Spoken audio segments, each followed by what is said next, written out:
Hello विद्यार्थी मित्रांनो, नमस्कार. आता सगळ्यात महत्त्वाचा मुद्दा आज जगासमोरचा हा निर्माण झालेला आहे की अयातुल्ला खोमेनी हे जे इराणचे सुप्रीम लीडर आहे त्यांचा मृत्यू झाला की नाही झाला. इस्रायल आणि अमेरिकेचं असं म्हणणं आहे की आम्ही जो हल्ला केलेला आहे या हल्ल्यामध्ये अयातुल्ला खोमेनी आणि त्यांचं जे कुटुंब आहे ते मारलं गेलेलं आहे.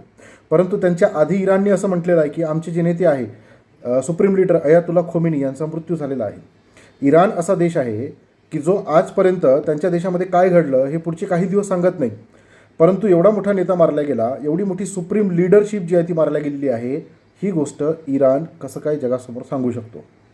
जगातले जे काही एक्सपर्ट आहे इंटरनॅशनल रिलेशन्सचे आणि जे काही खुफिया एजंट आहेत त्यांचं असं म्हणणं आहे की इराणची ही चाल असू शकते.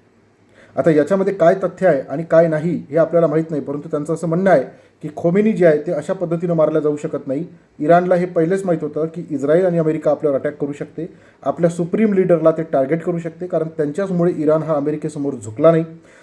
खोमेनी जर मारले गेले तर इराणचा जो मनसुबा आहे तो ढासळेल आणि इराण आपल्यासमोर सरेंडर करेल असं अमेरिका आणि इस्रायलला वाटत होतं, परंतु ते झालं नाही. कदाचित ही इराणची चाल असू शकते.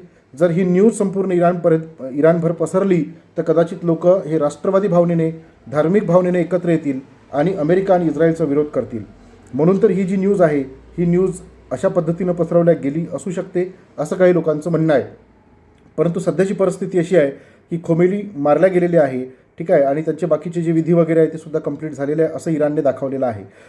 काही लोकांचं म्हणणं आहे की 1 वर्षानंतर ते बाहेर येतील, परंतु ते कधी बाहेर येतील, काय येतील, आता हे पाहणं फार उत्सुकतेचं असणार आहे. तुम्हाला काय वाटतं?